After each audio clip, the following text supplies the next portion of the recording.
اب میرے دل میں حضور کے وہ اوصاف، حضور کی شان بس وہ گھوم رہی ہے. اب میں موقع کی تلاش میں ہوں کہ کب موقع ملے اور حضور کے قدموں میں پہنچ جاؤں. کہہ دو سبحان اللہ. کہتے مجھے رات کو موقع ملا، شام کو میں نے کچھ کھجوریں لے لی اور حضور کے دربار میں پہنچا. میں نے دیکھا کہ حضور قباء بستی میں تشریف فرما ہے اور حضرات صحابہ کرام بھی ارد گرد بیٹھے ہیں. کہتے جب میں نے حضور کو دور سے دیکھا تو پہچان لیا یہی میرا محبوب ہے، کیونکہ دل کی آنکھوں سے تو پہلے ہی دیکھ چکے تھے، اب حقیقی آنکھوں سے دیکھ رہے ہیں. اسی لیے تو کہتے ہیں عبادت کرو تو دل کی آنکھوں سے مولا کو دیکھو اور حقیقی آنکھ سے کل جا کے جنت میں دیکھو جی. اور اگر یہ تصور نہیں تو پھر اگلا تصور کر لو کہ میں عبادت کر رہا ہوں، میرا اللہ مجھے دیکھ رہا ہے، میں اللہ کے سامنے کھڑا ہوں. اور جو خدا کے سامنے کھڑا ہوتا ہے نا پھر اس کی کیفیت اور ہوتی ہے. ایک افسر کے سامنے تو بڑے اٹینشن ہے، الگ کھڑے ہوتے ہیں. اور نماز میں کسی کو ادھر خارج، کسی کو ادھر خارج، کوئی جناب ادھر کو منہ اٹھا کے کھڑا ہے، کوئی ادھر آنے جانے والوں کو دیکھ رہا ہے. اور بعضے تو ماشاءاللہ ایسے ہوتے ہیں دائیں بائیں سب باتیں بھی سن لیتے ہیں. میں پڑھتا تھا نماز ہی پیاسی پر میں نے پتا تو گلا کیڑیاں کرتا تھا. یہ ہے دھیان نماز کے اندر. وہ ایک مجنون گزرا نا ایک نمازی کے آگے سے، تو اس نے جناب سلام پھیر کے اس کو پکڑ لیا. ادھر آ، تیری ایسی کی تجھے شرم نہیں آتی، نظر نہیں آتا؟ لیلا کے عشق میں اتنا اندھا ہو گیا، میں نماز پڑھا نظر نہیں آیا؟ اس نے کہا میں تو لیلا کے عشق میں اندھا تھا، تو خدا کے عشق میں اندھا کیوں نہ ہوا؟ تجھے نماز میں کیوں نظر آ گیا؟ تجھے بھی تو چاہیے تھا کہ تو خدا کی محبت میں اتنا اندھا ہوتا کہ تجھے نماز کے اندر عبادت کے اندر کچھ بھی نظر نہ آتا، صرف تجھے تیرا مولا ہی نظر آ گیا. سمجھ آئیے بات؟ میرے مرشد فرمایا کرتے تھے شاید مجنوں کی اس بات پر ہی بخشش ہو جائے جس کا تذکرہ لوگ عشق میں دیتے ہیں، اللہ کی محبت میں دیتے ہیں، شاید خدا اس پہ مہربان ہو جائے. تو میرے محترم سامعین، حضرت سلمان فارسی فرماتے ہیں میں نے جب حضور کو دیکھا میرا جی چاہا کہ بس حضور سے لپٹ جاؤں اور اپنے 200 سال کا دکھ سناؤں کہ حضور آپ تک پہنچنے کے لیے کیا کیا تکلیفیں برداشت کی ہیں، کتنی اذیتیں برداشت کی ہیں. میں غلام بن گیا، کتنے ہاتھوں میں بکا. کب سے یہ محبت دل میں پیوست ہوئی؟ 15 سال کی عمر میں میں آپ کی تلاش میں نکلا اور آج مل رہا ہوں جب زندگی کی بھی شام ہو رہی ہے. حضور نے ایسے نہیں حضرت سلمان فارسی کو اہل بیت میں شامل فرما لیا. اہل بیت میں شامل ہے حضرت سلمان فارسی. تو میرے محترم سامعین، حضور کی خدمت میں پہنچے اور جا کر بڑے آرام سے بیٹھ کے، اب ضرورت نہیں ہو رہی بات کرنے کی، ہمت نہیں ہو رہی، دل میں سب کچھ ہے کہ میں حضور سے لپٹ جاؤں، میں بات کروں، لیکن اب ہمت نہیں ہو رہی. دیکھتے ہیں پھر نگاہیں چھپا لیتے ہیں، یہاں تک کہ حضور نے دیکھا. فرمایا سلمان کیسے آئے ہو؟ کہتے اب تو پھر وہ ضبط کے بندھن ٹوٹ گئے. حیران ہو گیا حضور کی زبان مبارک سے اپنا نام سن کر، کیونکہ جبریل امین آئے. حضور فرماتے مجھے ساری خبر دے گا، یہ آپ کا غلام ہے، یہ آپ کا عاشق ہے اور یہ اتنے سالوں سے، اتنی مدت سے آپ کا منتظر ہے. آپ دنیا میں تشریف نہیں لائے اور یہ اس وقت سے آپ کا عاشق ہے، آپ سے محبت کرنے والا ہے. حضور علیہ السلام پوچھتے ہیں سلمان کیا لے کے آئے ہو؟ عرض کیا اللہ کے محبوب یہ صدقہ کی کھجوریں لے کے آیا ہوں. حضور فرماتے ہیں تمہیں نہیں پتا سلمان ہم صدقہ نہیں لیتے، ہم صدقہ نہیں کھاتے، ہمیں صدقہ لگتا ہی نہیں ہے.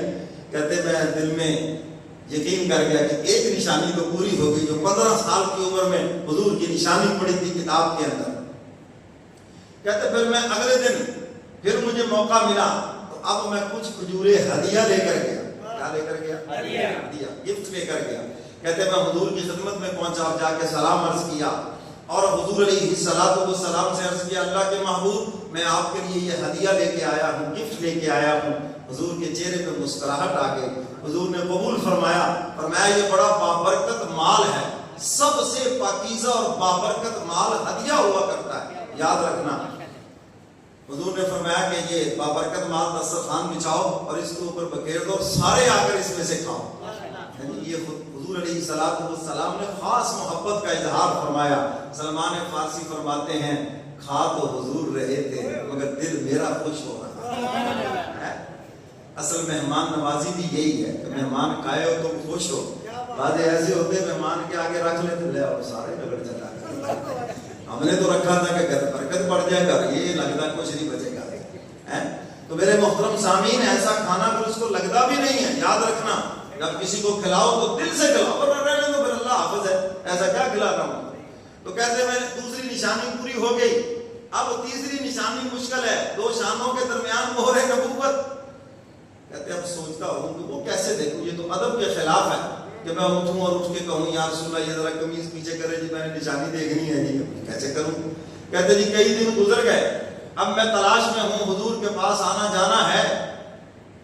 ایک جنازے پہ حضور تشریف لے گئے، اور بات یہ کہ مدینہ میں چونکہ بغلی قبر بنائی جاتی تھی، پہلے جو لہد بنائی جاتی تھی، آج کل تو زیادہ تر سیدھی قبر بنا کے بیچ میں رکھ کے اوپر سلیبے ڈال دیتے ہیں نا، تو پہلے سائڈ پہ قبر بنتی تھی۔ آپ علیہ السلام کی قبر مبارک بھی ایسے ہی ہے، مدینہ میں ایسے قبر بنائی جاتی تھی۔ تو حضور علیہ السلام قبر کے اوپر بیٹھے ہیں، ٹانگیں مبارک نیچے کی طرف لٹک رہی ہیں۔ حضرات صحابہ کرام پہ قربان جائیں، جب بھی کوئی حدیث بیان کرتے ہیں حضور کا حلیہ بیان ہی بتائیں گے، ماں حضور ایسے بیٹھے ہوئے تھے، آپ کی ٹانگیں مبارک بھی قبر کے اندر لٹکی ہوئی تھی۔ حضور علیہ السلام نے نیچے ہو کر یوں دیکھا کہ لہد ٹھیک بنی ہے یا نہیں۔ حضرت سلمان فارسی فرماتے میں تو موقع کی تلاش میں تھا، میں تو اوپر کھڑا تھا، جو ہی حضور نے یوں گردن نیچے کر کے دیکھا تو مجھے دو شانوں کے درمیان مہر نبوت نظر آیا۔ میں تو پھر حضور سے چپٹ گیا اور میں نے عرض کیا اللہ کے محبوب مجھے کلمہ پڑھا کر اپنے غلاموں میں شامل کر دیا۔ حضرت سلمان فارسی نے کلمہ پڑھا، حضور علیہ السلام نے فرمایا سلمان تمہیں ہم سے محبت ہے تو مجھے بھی تم سے محبت ہو گئی ہے، مجھے بھی تم سے محبت ہو گئی ہے، تم روز آیا کرو، دنوں کے بعد آتے ہو۔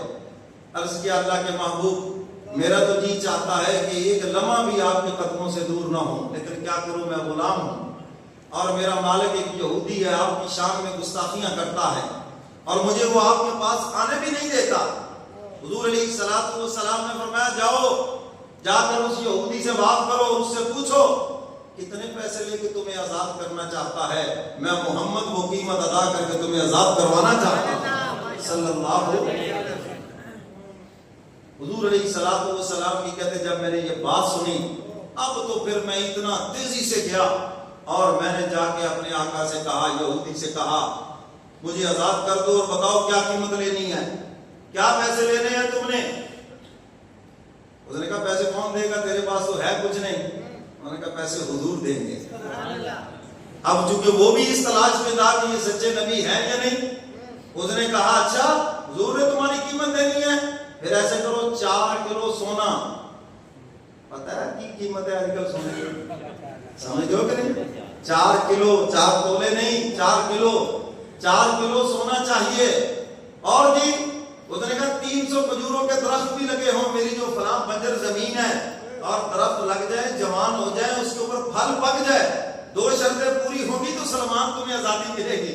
حدیث مبارکہ بخاری شریف میں جب انسان پڑھتا ہے رونگٹے کھڑے ہوتے ہیں جی، جب بات آ گئی نا قیمت حضور نے دینی ہے، سلمان فارسی تو نکل گئے بیچ میں سے، لیکن سلمان فرماتے جب میں نے سنا تو اپنے آپ سے کہا کہ یہ کیسے ہو سکتا ہے، 4 کلو سونا، اس دور میں بھی سونا تو سونا ہی ہے، کہاں سے دوں گا؟ چلو اگر بمشکل 4 کلو سونا ہو بھی جائے، اب اگلی شرط اس سے بھی سخت ہے، 300 کھجوروں کے درخت لگے، پھر وہ جوان ہو، پھر اس کے اوپر پھل پکے۔ اور یہ کب کی بات ہوئی؟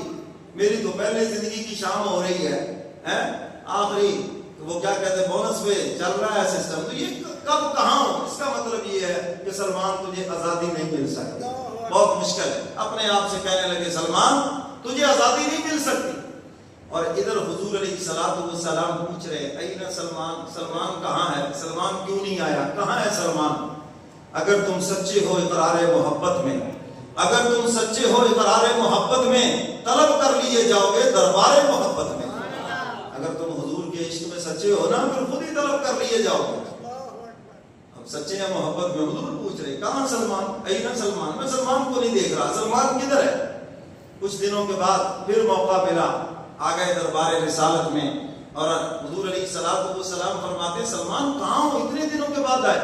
میں تو تم سے اداس ہو گیا۔ عرض کیا اللہ کے محبوب میرا وہ یہودی آقا آنے نہیں دیتا، میں کیا کروں، میرا تو جی چاہتا ہے ہر روز آؤ۔ حضور نے فرمایا میں نے تو تمہیں کہا تھا اس سے پوچھ کے آؤ۔ یا رسول اللہ اس نے ایسی شرط لگائی ہے جو میں پوری نہیں کر سکتا، اس لیے میں خاموش ہو گیا۔ میں کیا شرط لگائی ہے؟ اللہ کے محبوب اس نے کہا 4 کلو سونا دو، اور دوسری شرط اس سے بھی مشکل ہے، کہ 300 کھجوروں کے درخت لگ جائیں، جوان ہو جائیں اور اس پہ پھل پک جائے، پھر آزادی ملے گی۔ حضور مسکرائے اور مسکرا کے فرمایا سلمان یہ تو سودا ہی بڑا سستا ہے، بڑا سستا سودا ہے، یہ کیا ہے؟ کچھ بھی نہیں ہے۔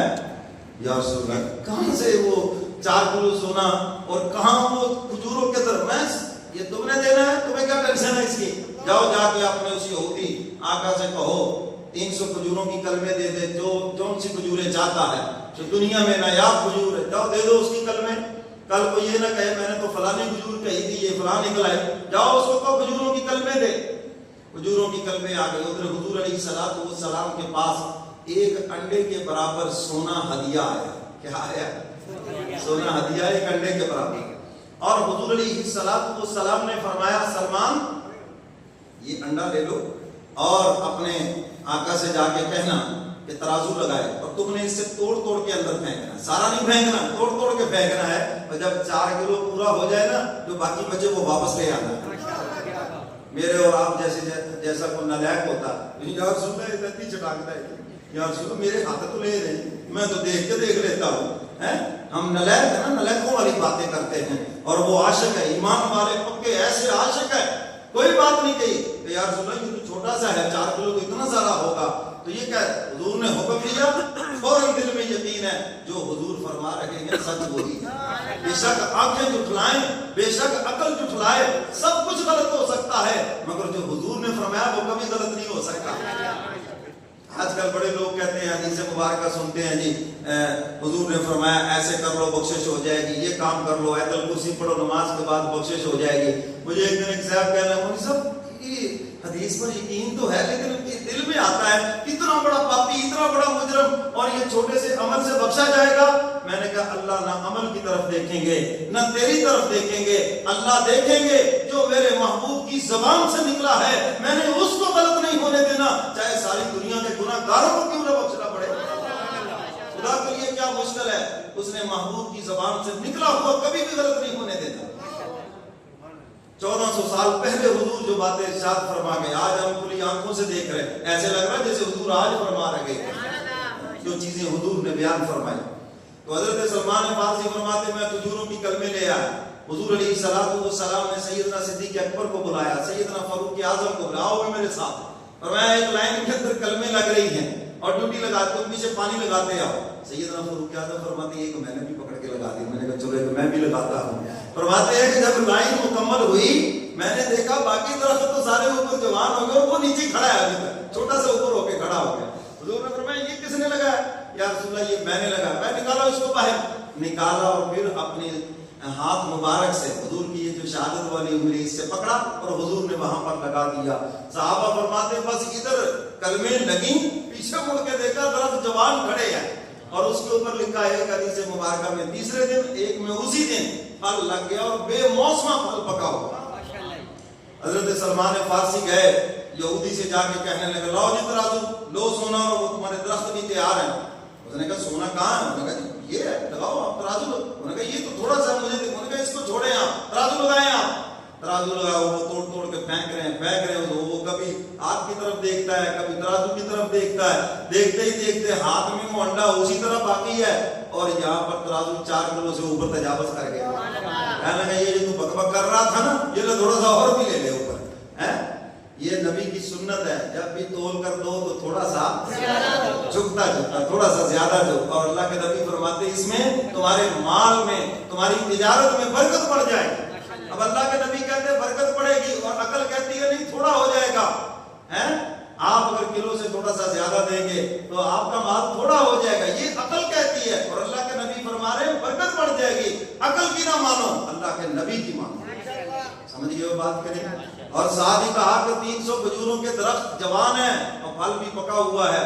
اور ایک سلمان کیسی بات کر رہے ہو یار، پرسوں تو لے کے گئے ہو کھجوروں کی کلمیں اور اوپر سے موسم بھی نہیں ہے۔ انہوں نے کہا یہ میرا کمال نہیں، یہ اس صاحب کمال کا کمال ہے، جاؤ جا کر دیکھو تو صحیح۔ جب وہ آیا اور اس نے آ کر دیکھا واقعی یہ درخت بھی جوان ہے اور بے موسم پھل بھی لگا ہوا ہے۔ اس نے کہا سلمان اپنے نبی کے قدموں میں لے چلو، نبی کے قدموں میں لے چلو۔ حضور کے قدموں میں آ کے سونا بھی پھینکا اور عرض کیا اللہ کے محبوب مجھے بھی کلمہ پڑھا کے اپنے غلاموں میں شامل کر۔ یہ وہی عجبہ کھجور ہے جو آج آپ کھاتے ہیں، یہ حضور کے ہاتھوں کی لگی ہوئی ہے۔ اللہ سب کو مدینہ لے جائے، انہوں نے آمین کہا انشاءاللہ اسی سال جائیں، نہیں بولے 2040 میں جائیں گے اگر زندہ رہے تو، اونچی کہو آمین۔ وہاں آج بھی اس باغ کے باہر دائیں طرف یہ ساری عربی میں تحریر لکھی ہوئی ہے اور اس کا نام ہے بستان الفارسی، بستان الفارسی، فارسی کا باغ۔ یعنی یہ معجزہ اس طرح ظاہر ہوا کیونکہ معجزے میں ہاتھ نبی کا ہوتا ہے، پیچھے طاقت اللہ کی ہوتی ہے۔ تو میرے محترم سامعین، حق تعالیٰ فرماتے ہیں قل انما الآیات عند اللہ، فرمایا یہ جو نشانیاں ہیں یہ اللہ کی طرف سے ہیں، یہ حق کو واضح کرنے کے لیے ہیں۔ اس نے جب یہ معجزہ دیکھا تو وہ بھی کلمہ پڑھا اور حضور کے غلاموں میں شامل ہو گیا۔ تو میرے محترم سامعین، اللہ کو پانے کے لیے اور اس کے محبوب کی محبت کو دل میں بسانے کے لیے اگر کوئی تھوڑی سی تکلیف آئے تو اس تکلیف کو برداشت کرو۔ آج ہم وہ تکلیف برداشت کرنے کے لیے تیار نہیں۔ سلمان فارسی نے دیکھو 200 سال تکلیف برداشت کی اور پھر دیکھو کیسا مقام ملا کہ حضور علیہ السلام نے ان کو اہل بیت میں شامل فرما دیا، خاص و خاص فرما لیا۔ دنیا کی بھی آزادی مل گئی اور جہنم سے بھی آزادی مل گئی۔ اللہ مجھے اور آپ